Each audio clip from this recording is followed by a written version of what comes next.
Itinuturing na sentro ng medical tourism sa South Korea ang Busan City. At para lalong makilala ang kanilang lungsod sa larangang ito, isang proyekto ang kanilang inilunsad kung saan 2 batang Pinoy ang nabigyan ng pagkakataong maoperahan dahil sa kanyang problema sa puso. Ang may balita hatid ni Steve Dailisan.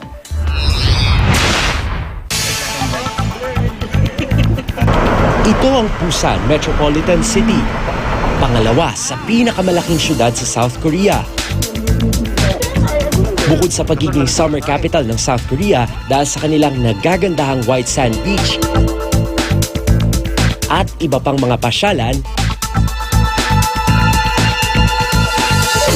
kilala rin ang Busan bilang Mecca ng medical tourism ng South Korea. They can combine with medical tour and around the tour. Dito sa Somyeon Medical Street, kayang-kayang lakarin ng humigit kumulang 170 na medical at traditional clinics. Bukod sa cosmetic surgery, meron ding mga clinic na naglalaman ng mga state-of-the-art facilities para sa iba't ibang klase ng karamdaman. Meron ding traditional medical services para sa mga tumatangkilik sa Oriental medicine. Plastic surgery is just 30%.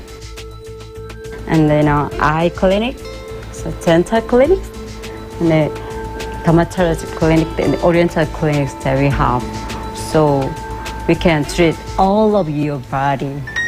Bilang bahagi ng pagpapalawig ng kaalaman tungkol sa medical tourism ng South Korea, 2 sa mga kababayan natin ang nabigyan ng pagkakataong maoperahan dahil sa kanilang congenital heart disease. Our goal is to make Princess and Johnny healthier, recover perfectly, and enjoy their rest of their life. Panatag naman yung loob ko ngayon na talagang inaano nila yung sitwasyon bago nila galawin yung bata. Yung iniisip din nila yung kalagayan ng bata. Panoorin ang kwento ng pagsubok at pag-asa sa South Korea ni na Johnny at Princess sa real time ngayong linggo ng gabi, May 11, alas 8 ng gabi sa GMA News TV Channel 11. Ako si Steve Dailisan, GMA News.